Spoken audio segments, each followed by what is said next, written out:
Morning students મિત્રો, આપણે last લેક્ચરમાં ઉદાહરણના કેટલાક દાખલા પૂર્ણ કરેલા છે. તો હવે આપણે તેનાથી આગળ વધીએ છીએ અને એ જ ટોપિકને લગતા સ્વાધ્યાયના દાખલા સોલ્વ કરીએ છીએ. જેમાં સૌપ્રથમ આપણે જોઈએ છીએ સ્વાધ્યાય 5.9 જેની રકમ આ પ્રમાણે છે.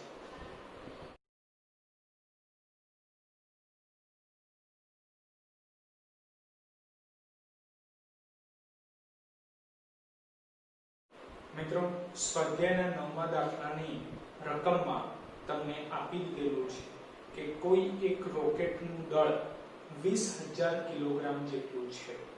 બરાબર, આપણે રકમ પણ સમજતા જઈએ છીએ અને સાથે આકૃતિ પણ સમજતા જઈએ છીએ. બરાબર, જુઓ આ ગ્રીન કલરનું જે ડોટ દેખાય છે એને તમારે રોકેટ સમજવાનું છે, જેનું દળ m બરાબર 20,000 કિલોગ્રામ જેટલું છે. તો સિમ્પલ છે કે પદાર્થનું કંઈક દળ હોય તો એના કારણે અધો દિશામાં વજન બળ લાગુ પડશે. રાઈટ, તો રોકેટનું દળ છે જેના કારણે અધો દિશામાં વજન બળ W બરાબર mg લાગુ પડશે. હવે આગળ રકમ આપી દીધેલું છે કે આ રોકેટ ઉર્ધ્વ દિશામાં પ્રવેગી ગતિ કરે છે. એટલે આપણે ઉર્ધ્વ દિશામાં પ્રવેગી ગતિ દર્શાવેલી છે. જેના માટે મિત્રો રકમમાં તમને પ્રવેગ આપેલ છે a બરાબર 5 મીટર પર સેકન્ડ સ્ક્વેર. તો આપણને કીધેલું છે કે જ્યારે રોકેટ આ રીતે ઉર્ધ્વ દિશામાં ગતિ કરે છે ત્યારે નીચેથી બળતણ બહાર નીકળે. બરાબર, અને બળતણ બહાર નીકળે જેના કારણે રોકેટને ઉર્ધ્વ દિશામાં ધક્કો લાગુ પડે, એટલે કે ફોર્સ એપ્લાય થાય અને પરિણામે રોકેટ ઉર્ધ્વ દિશામાં ગતિ કરે છે. તો નીચેથી જે બળતણ બહાર આવે છે એના કારણે રોકેટ ઉપર ઉર્ધ્વ દિશામાં જે ફોર્સ લાગુ પડે છે એ ફોર્સ આપણે શોધવાનો છે. બરાબર, તો ધારો કે ઉર્ધ્વ દિશામાં લાગુ પડતો ફોર્સ તેને આપણે T કહી દઈએ. તો અત્યારે આપણે T શોધવાના છે. બરાબર, T શોધવાના છે. તો સિમ્પલ છે મિત્રો, આપણે અગાઉ વાતચીત કરેલી છે કે જો રકમમાં ક્યાંય પણ આપી દીધેલું હોય કે પ્રવેગી ગતિ થાય છે તો આપણે ન્યૂટનના ગતિના બીજા નિયમનું સૂત્ર F બરાબર ma એપ્લાય કરવાનું છે. બરાબર, આ યાદ રાખવાનું. તો રકમમાં આપી દીધેલું છે કે રોકેટ ઉર્ધ્વ દિશામાં પ્રવેગી ગતિ કરે છે. તો સિમ્પલ છે કે ન્યૂટનનો ગતિનો બીજો નિયમ F બરાબર ma સૂત્ર એપ્લાય કરવું પડશે. એટલે ન્યૂટનના ગતિના બીજા નિયમ પરથી બીજો નિયમ શું છે? F બરાબર m. તો હવે મિત્રો એમાં ખાસ યાદ રાખવાનું કે F શું છે? તો પરિણામી બળ. એટલે રોકેટ ઉપર જેટલા પણ બળો લાગી રહ્યા છે એ દરેકનું પરિણામી બળ આપણે નક્કી કરવું પડશે. તો રોકેટ ઉપર આપણને ખ્યાલ છે કે બે બળો લાગે છે, એક W અને એક T, જેમાંથી T આપણે શોધવાના છે. બરાબર, હવે જો બંને બળોની દિશા પરસ્પર વિરુદ્ધ હોય તો સિમ્પલ છે કે બાદબાકી થશે, અને બાદબાકી કરવી હોય તો આપણને ખ્યાલ છે કે મોટી વેલ્યુમાંથી નાની વેલ્યુ બાદ કરવી પડે. રાઈટ, એટલે ક્વેશ્ચન થાય કે W - T કરવાના કે T - W કરવાના. બરાબર, તો એનો આન્સર કઈ રીતે મળશે કે જે દિશામાં પ્રવેગી ગતિ થતી હોય એ દિશામાં લાગુ પાડેલ બળ ની વેલ્યુ વધારે છે. આ યાદ રાખવાનું, જે દિશામાં પ્રવેગી ગતિ થતી હોય એ દિશામાં લાગતું બળ વધારે હશે. રાઈટ, એટલે T ની વેલ્યુ વધારે હશે તો T - W કરવા પડે. એટલે પરિણામી બળ મળી ગયું equal to ma. T - W equal to ma. આપણે T શોધવાના તો -W સામે જાય એટલે પ્લસ થઈ જાય. તો T બરાબર W plus ma. ઓકે, ચલો W નું સૂત્ર mg મૂકી દઈએ એટલે mg plus ma. બોલો m કોમન તો g plus a થઈ જશે. m common g plus a. બરાબર, ચલો m આપણને આપી દીધેલું છે 20,000 કિલોગ્રામ. g તો રકમ પ્રમાણે આપણે 10 લઈએ છીએ અને પ્રવેગ એ પણ આપી દીધેલા છે 5 મીટર પર સેકન્ડ સ્ક્વેર. તો હવે આનું સાદુરૂપ આપી દઈએ એટલે આપણે જે ફોર્સ શોધવાનું છે મળી જશે T બરાબર 3 લાખ ન્યૂટન. રાઈટ, હવે મિત્રો આ જ દાખલો આપણે અલગ મેથડથી સોલ્વ કરીએ છીએ, એકદમ શોર્ટકટ.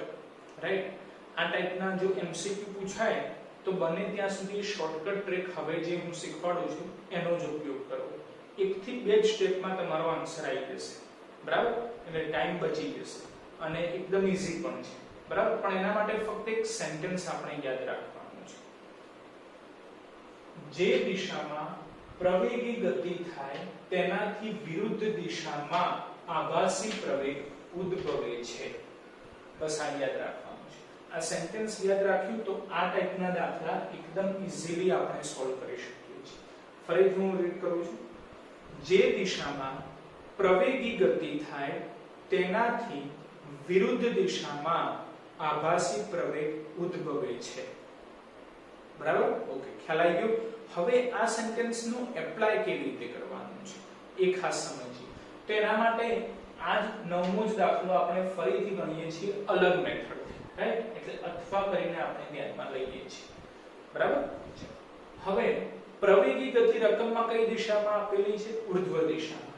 જો ઉર્ધ્વ દિશામાં રોકેટ પ્રવેગી ગતિ કરે છે, બરાબર? એટલે આપણે આ રેડ કલરની આ લાઈન તમને દેખાય છે, ઉર્ધ્વ દિશામાં આપણે પ્રવેગી ગતિ દર્શાવેલી છે. દેખાવ દરેકને ઉર્ધ્વ દિશામાં પ્રવેગી ગતિ એ દર્શાવેલી છે. હવે આ સેન્ટેન્સ શું કહે છે એ સમજવાનું છે કે જે દિશામાં પ્રવેગી ગતિ થાય તેનાથી વિરુદ્ધ દિશામાં આભાસી પ્રવેગ ઉદ્ભવે છે. એટલે હવે આપણે આભાસી પ્રવેગની દિશા નક્કી કરવાની છે. તો આભાસી પ્રવેગની દિશા કઈ થશે? તો પ્રવેગી ગતિની વિરુદ્ધ દિશા, રાઈટ? તો પ્રવેગી ગતિ બોલો ઉર્ધ્વ દિશામાં છે, તો આભાસી પ્રવેગ કઈ દિશામાં હોય? અધો દિશામાં હશે. તો એને આપણે ગ્રીન કલરથી દર્શાવેલું છે આભાસી પ્રવેગ. હવે મિત્રો આભાસી પ્રવેગ ને આપણે a ની ઉપર રાઉન્ડ કરેલું છે. a ની ઉપર રાઉન્ડ કરેલું છે જે પ્રવેગી ગતિની વિરુદ્ધ દિશામાં છે, જેને આપણે કહીશું આભાસી પ્રવેગ. ઓકે, ખ્યાલ આવ્યો? હવે આપણને ખ્યાલ છે કે ગુરુત્વ પ્રવેગની દિશા ફિક્સ હોય હંમેશા અધો દિશા, બરાબર? એટલે ગુરુત્વ પ્રવેગ g હંમેશા અધો દિશામાં લાગુ પડે છે. ઓકે, તો આપણે આ શોર્ટકટ મેથડ માટે આ ત્રણ પ્રવેગ ધ્યાનમાં રાખવાના. એમાંથી ગુરુત્વ પ્રવેગ g ની દિશા ફિક્સ જ હશે. કઈ દિશા? અધો દિશા. પછી રકમ જો રકમમાં પ્રવેગની દિશા કઈ આપેલી છે? તો પ્રવેગની દિશા ઉર્ધ્વ દિશા આપેલી છે. તો પ્રવેગની દિશા ઉર્ધ્વ દિશા આપેલી છે. હવે સેન્ટેન્સ જે દિશામાં પ્રવેગી ગતિ થતી હોય તેનાથી વિરુદ્ધ દિશામાં આભાસી પ્રવેગ ઉદ્ભવે. તો જે દિશામાં પ્રવેગી ગતિ થાય છે તેનાથી વિરુદ્ધ દિશા એટલે કે અધો દિશા, જ્યાં આભાસી પ્રવેગ એ ઉદ્ભવે છે, જેને આપણે રાઉન્ડ કરીને દર્શાવીશું. ઓકે, ખ્યાલ આવી ગયો? હવે સૂત્ર એપ્લાય કરવાનું. F બરાબર ma. એમાં a શું છે? પ્રવેગ છે. તો ત્યાં આપણે આ વેલ્યુ મૂકવાની છે, બરાબર? કેવી રીતે આપણે જોઈએ છે? F બરાબર ma સૂત્ર એપ્લાય કરીએ છીએ, પણ a શું છે? પ્રવેગ છે. તો હવે આભાસી પ્રવેગ અને ગુરુત્વ પ્રવેગ આપણે નક્કી કરવાના.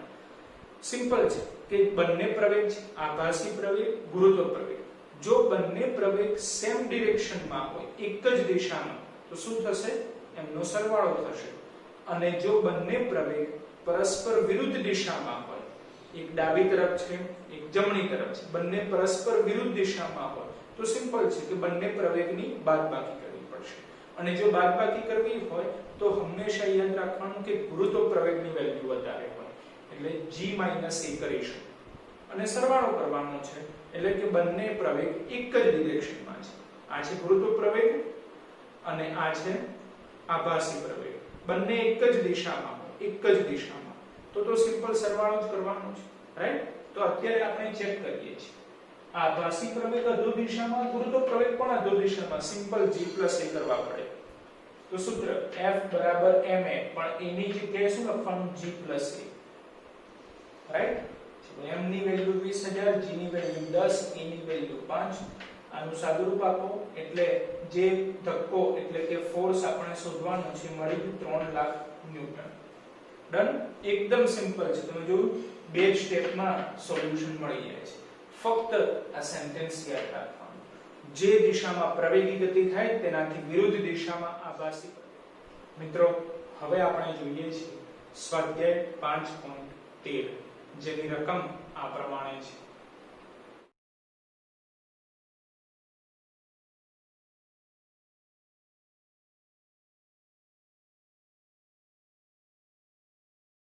મિત્રો સ્વાધ્યાયના 13મા દાખલાની રકમમાં તમને આપી દીધેલું છે કે કોઈ એક લિફ્ટની અંદર એક વ્યક્તિ ઉભેલો છે, એ વ્યક્તિનું દળ 70 કિલોગ્રામ જેટલું છે, એટલે m બરાબર 70 કિલોગ્રામ અને ગુરુત્વ પ્રવેગ g આપણે લેવાના છે 10 મીટર પર સેકન્ડ સ્ક્વેર. તો હવે આપણને લિફ્ટ માટે ચાર અલગ અલગ કિસ્સા આપેલા છે અને દરેક કિસ્સા માટે આપણે બળ શોધવાનું છે, રાઈટ? આ દાખલો સોલ્વ કરવા માટે આપણે આ મેથડનો ઉપયોગ કરીશું, બરાબર? એટલે ફરીથી એક વખત સેન્ટેન્સ આપણે ધ્યાનમાં લઈએ છીએ. જે દિશામાં પ્રવેગી ગતિ થતી હોય તેનાથી વિરુદ્ધ દિશામાં આભાસી પ્રવેગ લાગુ પડે છે, રાઈટ? જોઈએ સોલ્વ કરીએ છીએ. મિત્રો રકમમાં તમને જે પહેલો કિસ્સો આપેલો છે એ આ પ્રમાણે છે કે લિફ્ટ ઉર્ધ્વ દિશામાં નિયમિત વેગથી ગતિ કરે છે અને વેગની વેલ્યુ આપી દીધેલી છે 10 મીટર પર સેકન્ડ. તો સૌપ્રથમ આપણે નક્કી કરવાની છે કે કઈ દિશા છે, તો ઉર્ધ્વ દિશા છે. પછી વેગથી ગતિ કરે છે કે પ્રવેગથી ગતિ કરે છે, તો રકમમાં આપી દીધેલું છે નિયમિત વેગથી ગતિ કરે છે, નિયમિત વેગથી, અને વેગની વેલ્યુ છે 10 મીટર પર સેકન્ડ. નિયમિત વેગ ધેટ મીન્સ કે અચળ વેગ છે, અને જો વેગ અચળ હોય તો પ્રવેગ કેવો થઈ જાય? શૂન્ય થઈ જાય. ધેટ મીન્સ કે પ્રવેગ નથી, અને જો પ્રવેગ ન હોય તો જે વજન બળ છે એ જ બળ ગણાશે, રાઈટ? એટલે કે લિફ્ટની અંદર જે વ્યક્તિ ઉભેલ છે એનું દળ કેટલું આપી દીધેલું છે? 70 ગ્રામ, 70 કિલોગ્રામ, 70 કિલોગ્રામ જેટલું. તો એના દળના કારણે અધો દિશામાં વજન બળ લાગુ પડશે, અને વજન બળ જ આપણે શોધવાનું થશે. કેમ? કારણ કે લિફ્ટ કેવી ગતિ કરે છે? અચળ વેગી ગતિ કરે છે, રાઈટ? આ કિસ્સો આપણે ક્યારે એપ્લાય કરી શકીએ? જ્યારે પ્રવેગી ગતિ થતી હોય ત્યારે. કારણ કે જો સેન્ટેન્સમાં જ લખેલું છે જે દિશામાં પ્રવેગી ગતિ થાય, પરંતુ પ્રવેગ જ ન હોય તો પ્રવેગી ગતિ હોઈ શકે નહીં, રાઈટ?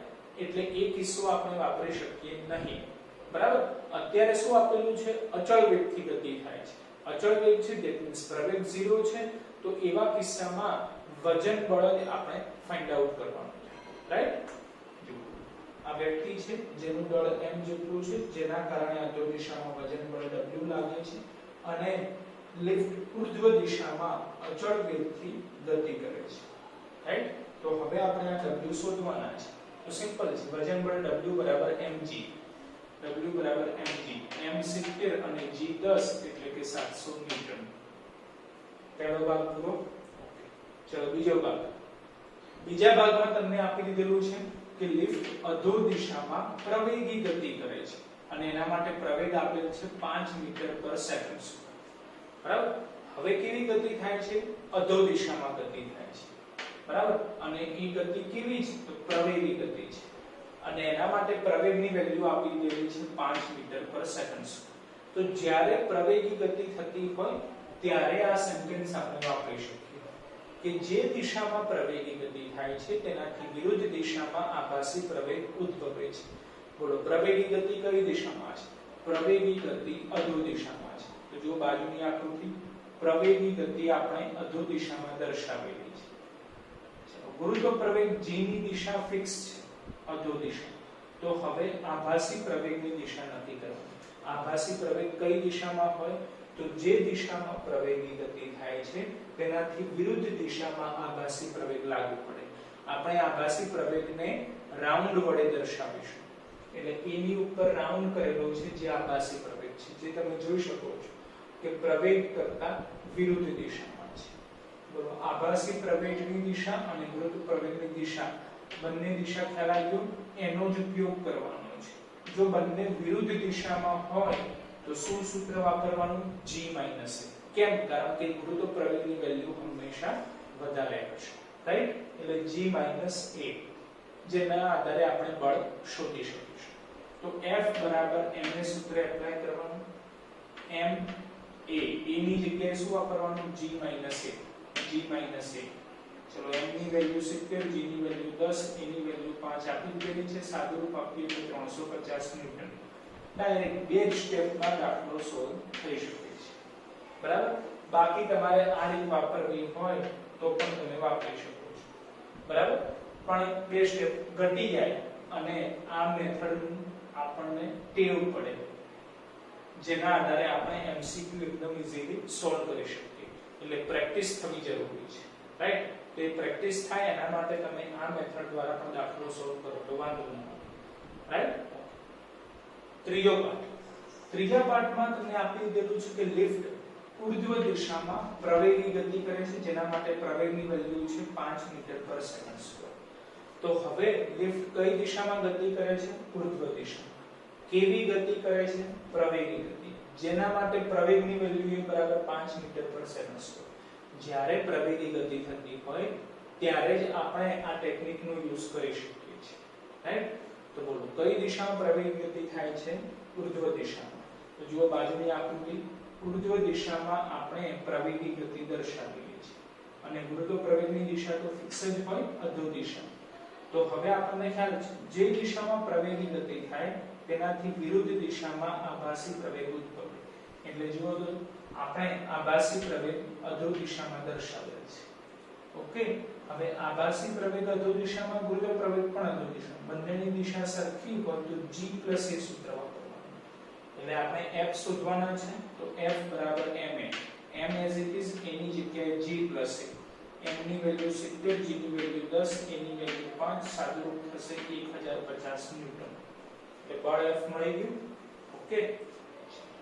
હવે ચોથો પાર્ટ, જેમાં આપી દીધેલું છે કે લિફ્ટ એ મુક્ત પતન કરે છે.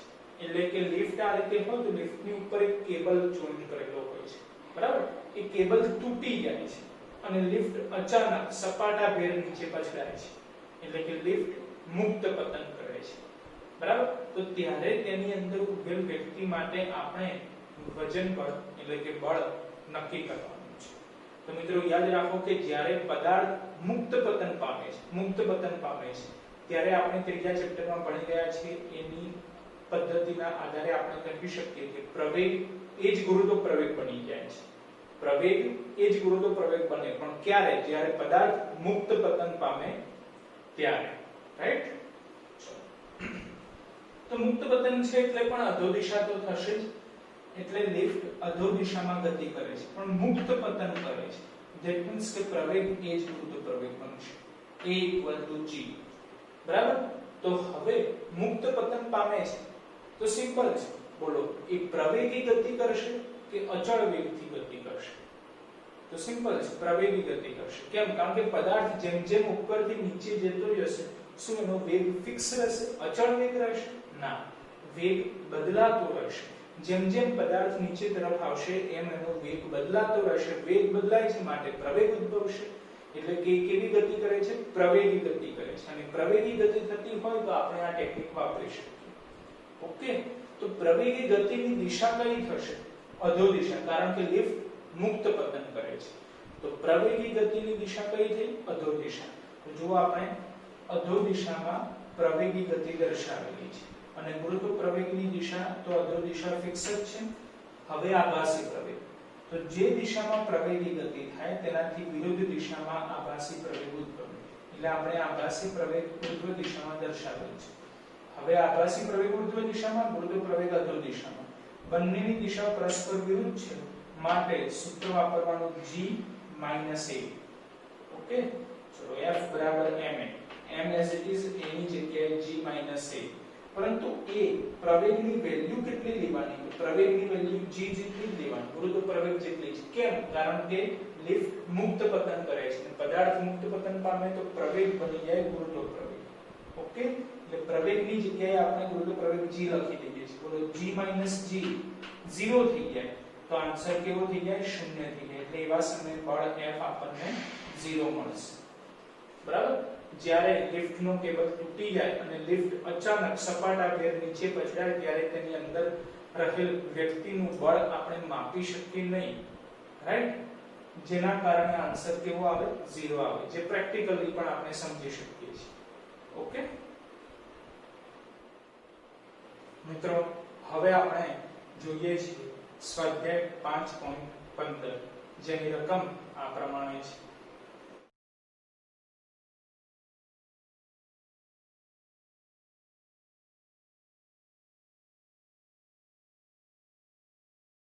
મિત્રો સ્વાધ્યાયના 15મા દાખલાની રકમમાં તમને એક લીસી સમક્ષિતિજ સપાટી આપી દીધેલી છે આ રીતે આકૃતિ જોતા જજો આ એક લીસી સમક્ષિતિજ સપાટી છે આ સપાટી ઉપર બે પદાર્થ મૂકેલા છે પદાર્થ A અને પદાર્થ B બંને પદાર્થોનું દળ આપી દીધેલું છે પદાર્થ A નું દળ m1 બરાબર 10 કિલોગ્રામ B નું દળ m2 બરાબર 20 કિલોગ્રામ છે અને રકમમાં આપેલું છે કે આ બંને પદાર્થોને કોઈ હલકી દોરી વડે આ રીતે જોઈન્ટ કરી દેવાના છે તો હવે F બરાબર 600 ન્યૂટન જેટલું બળ વારાફરતી પદાર્થ A ઉપર અને પદાર્થ B ઉપર 1 by 1 એપ્લાય કરવામાં આવે છે ત્યારે દોરીમાં ઉદ્ભવતું તણાવ બળ T આપણે શોધવાનું છે ઓકે તો હવે મિત્રો આપણને આ જે આખું તંત્ર થઈ ગયું આ પદાર્થ A અને પદાર્થ B બંને પદાર્થોથી બનેલું આ એક આખું તંત્ર થયું બરાબર આ તંત્રમાં ઉદ્ભવતો પ્રવેગ કેટલો છે આપણે નક્કી કરી લઈએ કારણ કે બળ આપી દીધેલું છે 600 ન્યૂટન બંને પદાર્થોનું દળ પણ છે તો પ્રવેગ મળી જાય રાઈટ તો હવે મિત્રો આ ટાઈપના જે દાખલાઓ હોય છે એ તમારે ખાસ MCQ માં પૂછાય છે અને આજે જે પણ દાખલા આપણે સોલ્વ કરેલા છે બધા જ એકદમ શોર્ટકટ ટ્રીકના આધારે સોલ્વ કરી શકાય એવા છે એટલે MCQ માટે ખૂબ જ જરૂરી છે અને પરીક્ષા માટે પણ આવા જ દાખલાઓ ચેપ્ટર નંબર 5 માંથી પૂછાય છે બરાબર પણ એકદમ ઈઝી દાખલા પડે છે ક્યારે જ્યારે તમારી જોડે ટેકનિક હોય ત્યારે જેમ આપણે આ બે દાખલા સોલ્વ કર્યા એમાં આપણે ટેકનિક ધ્યાનમાં લીધી કે જે દિશામાં પ્રવેગી ગતિ થાય તેનાથી વિરુદ્ધ દિશામાં આભાસી પ્રવેગ લાગુ પડે છે રાઈટ એવી જ રીતે આમાં પણ ધ્યાનમાં રાખવાનું છે તમારે એવું વિચારવાનું કે એક ટ્રેન છે ટ્રેનની આગળ એન્જિન જોઈન્ટ કરેલું છે સિમ્પલ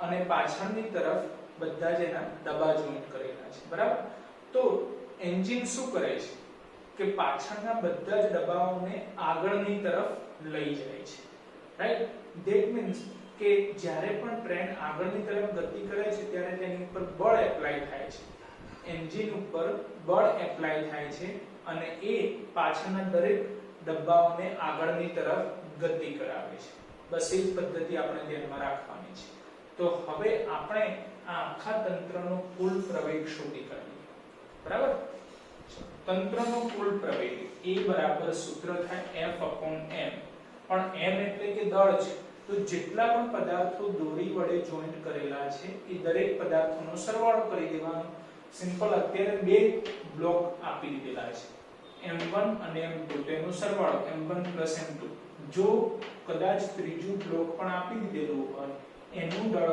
હોય m3 જેટલું તો m2 m3 કરી દેવાનું બરાબર છે ચલો f આપેલા છે 600 છેદમાં m1 10 m2 20 એટલે આનું સાદુરૂપ થઈ જશે 20 મીટર પર સેકન્ડ સ્ક્વેર જે કહેવાશે આખા તંત્રનો કુલ પ્રવેગ ઓકે હવે પહેલા પાર્ટમાં આપણે એવું ધ્યાનમાં લઈએ છીએ કે જે બળ લાગુ પડે છે પદાર્થ A ઉપર લાગુ પડે છે બરાબર એટલે જો આકૃતિ એની એ જ આપણે દર્શાવેલી છે ફક્ત પદાર્થ A ઉપર F જેટલું બળ એટલે કે 600 ન્યૂટન જેટલું બળ લાગુ પડે છે કઈ દિશામાં તો આ દિશામાં એટલે સિમ્પલ આપણે બ્લોક A ને આ રીતે ખેંચવાનો પ્રયત્ન કરીએ છીએ તો હવે તમારે આને એન્જિન સમજવાનું આ એન્જિન છે એની પાછળ આ ટ્રેનના ડબ્બાઓ છે પણ અત્યારે રકમ પ્રમાણે એક જ ડબ્બો છે એવું તમારે સમજવાનું તો હવે આ એન્જિન આગળની તરફ ગતિ કરે છે એન્જિન આગળની તરફ ગતિ કરે છે તો સિમ્પલ પાછળ જોઈન્ટ કરેલ ડબ્બો પણ આગળની તરફ ગતિ કરશે બરાબર પણ એને ગતિ કરાવવા માટે આપણે શું કરીએ છીએ F એટલે કે 600 ન્યૂટન જેટલું બળ આ દિશામાં એપ્લાય કરીએ છીએ આ રીતે ખેંચીએ છીએ તો આ પણ ગતિ કરશે ને દોરી વડે આ જોઈન્ટ કરેલ છે એટલે આ પણ એ દિશામાં ગતિ કરવા લાગશે ઓકે તો આ દોરી વડે બંને પદાર્થોને જોઈન્ટ કરેલ છે તેમાં તણાવ બળ ઉદ્ભવે કારણ કે આપણે ભણી ગયા કે જો દોરી હોય તેના બંને છેડે પદાર્થ જોઈન્ટ કરેલા હોય તો બે તણાવ બળ ઉદ્ભવે બંને તણાવ બળની વેલ્યુ સમાન પરંતુ દિશા પરસ્પર વિરુદ્ધ થાય તો તમે જોઈ શકો છો કે બે તણાવ બળ ઉદ્ભવે છે જેનું મૂલ્ય સમાન T1 પરંતુ દિશા પરસ્પર વિરુદ્ધ છે અને T1 જ આપણે શોધવાના છે કઈ રીતે શોધી શકાય એકદમ સિમ્પલ મેથડ છે તણાવ બળ T1 શોધવાના છે, તણાવ બળ, પરંતુ છે તે એક પ્રકારનું બળ છે. બળ શોધવા માટેનું સૂત્ર F = ma, બરાબર. તો m શું લેવાનું એ તો ખબર પડી ગઈ કે પ્રવેગ a ની વેલ્યુ 20 મીટર પર સેકન્ડ સ્ક્વેર છે, પણ m શું લેવાનું, બરાબર. જુઓ, જેની ઉપર જે પદાર્થ ઉપર બળ લગાડેલ છે એ પદાર્થનું દળ ગણતરીમાં લેવાનું નહીં, પણ એની પાછળ જેટલા પણ ડબ્બા જોઈન્ટ કરેલા હોય એ દરેક ડબ્બાનું દળ આપણે ગણતરીમાં લેવું પડે, રાઈટ. જેમ કે અત્યારે પાછળ એક જ ડબ્બો જોઈન્ટ કરેલો છે એવું આપણે સમજી શકીએ, તો m2, તો m2 એ સૂત્રથી સપોઝ ત્રીજો કોઈ બ્લોક હોય તો m2 m3 થશે, m2 m3 into a. ચોથો કોઈ બ્લોક હોય તો m2 m3 m4 into a. બસ આ સિમ્પલ સૂત્ર છે. જે બ્લોક ઉપર બળ લાગુ પાડેલું છે એના સિવાયના બધા જ બ્લોક નો સરવાળો ધ્યાનમાં લેવાનો, એટલે કે a જોડે ગુણાકાર ધ્યાનમાં લેવો પડે. અત્યારે એક જ બ્લોક છે તેનું દળ m2 છે એટલે m2a. ચલો m2 ની વેલ્યુ 20, a ની વેલ્યુ 20, કરો ગુણાકાર 400 એટલે તણાવ બળ T1 મળી ગયું 400 ન્યૂટન. સિમ્પલ છે એકદમ, ગણતરી સિમ્પલ છે, ખાલી ટેકનિક ધ્યાનમાં રાખવાની છે, બરાબર. બીજા ભાગમાં આ જ બળ લાગુ પડે છે પદાર્થ B ઉપર. જો આકૃતિ એની જ છે, પરંતુ હવે ચેન્જ શું છે કે જે બળ F પહેલા પદાર્થ A ઉપર લાગુ પડતું હતું એ જ બળ F હવે પદાર્થ B ઉપર લાગુ પડે છે. એટલે પરિસ્થિતિ આખી ઉલટી થઈ ગઈ છે. આ રીતે તમારે એવું સમજવાનું છે કે આ એન્જિન છે, બરાબર, અને એની પાછળ આ ડબ્બાઓ લગાડેલા છે, બરાબર. અત્યારે એક જ ડબ્બો છે જેનું દળ કેટલું છે m1 = 10 કિલોગ્રામ જેટલું, બરાબર. હવે આપણે ફોર્સ એપ્લાય કરીએ છીએ અને આ એન્જિનને ખેંચવાનો પ્રયત્ન કરીએ છીએ. તો સિમ્પલ છે કે એન્જિનને તમે આ રીતે ખેંચશો તો એન્જિન પણ એ દિશામાં ગતિ કરશે, સાથે એની જોડે ડબ્બા પણ જોડાયેલા છે એટલે એ ડબ્બા પણ એ દિશામાં ગતિ કરવા લાગશે. પરંતુ આપણે આ દોરીથી બંને પદાર્થોને જોઈન્ટ કરેલા છે, તો દોરીમાં ઉદ્ભવતું તણાવ બળ T આપણે શોધવાનું છે. હમણાં કીધું એ પ્રમાણે કે દોરીના બંને છેડે પદાર્થ છે તો બે તણાવ બળ ઉદ્ભવે, બંને તણાવ બળની દિશા પરસ્પર વિરુદ્ધ, મૂલ્ય સમાન T2 જે આપણે શોધવાના છે. તણાવ બળ T2 બરાબર સૂત્ર એ છે F બરાબર ma, પણ m શું લેવાના? તો સિમ્પલ છે, જે બ્લોક ઉપર બળ લાગુ પાડેલ છે એના સિવાયના બધા જ બ્લોકનું દળ ગણતરીમાં લેવાનું. તેના સિવાય m1 છે એટલે m1a. જો આની પાછળ હજી કોઈ બ્લોક હોય, હજી બીજો કોઈ બ્લોક હોય તો એનું દળ વત્તા આનું દળ એટલે m1 m3 into a થઈ જાય. બોલો ખ્યાલ આવે છે? આ એક બ્લોક વત્તા બીજા બ્લોકનું દળ, બંનેનું દળ ગુણાકારમાં પ્રવેગ a, બરાબર. પણ અત્યારે એક જ બ્લોક છે એટલે m1a, m1 10, એ આપણે શોધેલા છે 20, ગુણાકાર થઈ ગયું 200 ન્યૂટન એટલે તણાવ બળ T2 આપણને મળી ગયું 200 ન્યૂટન. જો તો ગણતરી એકદમ સિમ્પલ છે, બે જ સ્ટેપની, બરાબર. ખાલી ટેકનિક આપણી જોડે હોવી જોઈએ અને એના માટે ટ્રેનનું ઉદાહરણ જ ધ્યાનમાં રાખવાનું છે કે ટ્રેનનું ઉદાહરણ છે એ પ્રમાણે કે જેની ઉપર જે પદાર્થ ઉપર બળ લાગુ પડે છે એને તમારે એન્જિન સમજવાનું અને એની પાછળ જેટલા પણ ડબ્બાઓ જોડાયેલા છે એ દરેક ડબ્બાનું દળ આપણે તણાવ બળ શોધવા માટે ગણતરીમાં લેવું પડે, રાઈટ. આ ટાઈપના ઘણા બધા એમસીક્યુ દર વખતે નીટની એક્ઝામમાં પૂછાયેલ છે એટલે ટેકનિક ધ્યાનમાં રાખવાની. તો તમે એમસીક્યુ પણ સોલ્વ ઇઝીલી કરી શકશો અને સાથે જો ક્યાંક સ્ટેટ લેવલની એક્ઝામ હોય એમાં પણ જો આ ટાઈપના દાખલા પૂછાઈ ગયા તો પણ તમે ઇઝીલી સોલ્વ કરી શકશો, રાઈટ. મિત્રો હવે આપણે જોઈએ છીએ સ્વાધ્યાય 5.16 જેની રકમ આ પ્રમાણે છે.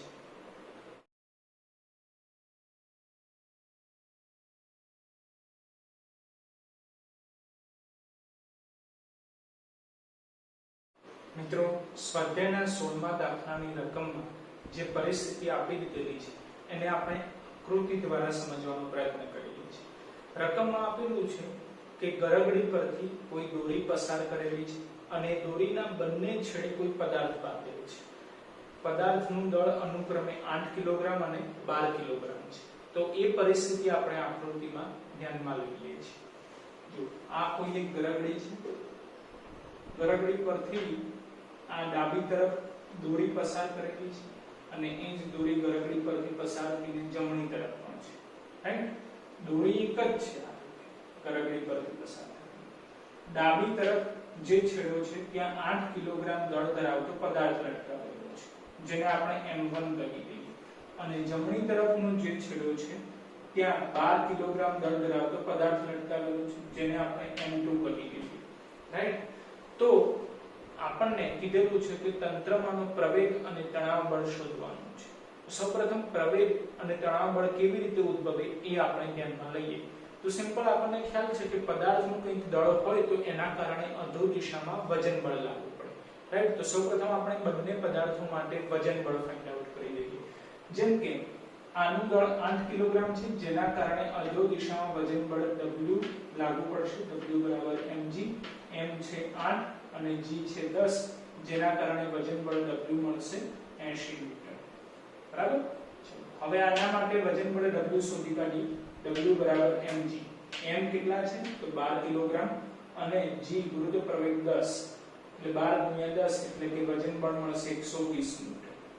હવે બંનેમાંથી જેનું વજન બળ વધારે હશે એ દિશામાં આખું તંત્ર પ્રવેગી ગતિ કરશે. રાઈટ? 80 ન્યૂટન અને 120 ન્યૂટન. સિમ્પલ છે કે 120 ન્યૂટન વધારે છે જે આ દિશામાં લાગુ પડે છે.